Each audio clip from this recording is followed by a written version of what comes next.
Hello guys, good morning. Today is my off. Sarap pong matulog. And kahit alas 10 na, dito nakahiga pa rin ako. Pero habang nag-iisip po ako kung ano ba yung pwede kong gawin na magiging productive naman ako, nakita ko yung closet ko na magulo. So, tara, samahan niyo po akong magkayos ng closet. Let's go.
po guys, after an hour, natapos na rin akong mag-ayos ng aking cabinet.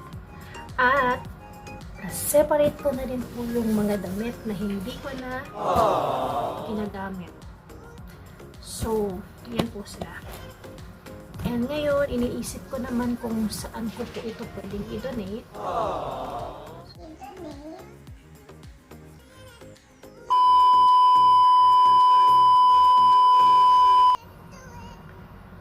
So guys, if you like this video, again, just give it a thumbs up. At sa mga hindi pa po nakapag-subscribe, just don't forget to hit the subscribe button. Again, this is Joanna saying, always do small things with a great love. Guys, kung meron po kayong comment and suggestion na pwede ko pong gawin dito sa vlog ko, just don't forget to put on the comment box. So, yun lang po guys, and I hope to see you soon on my next vlog. Bye!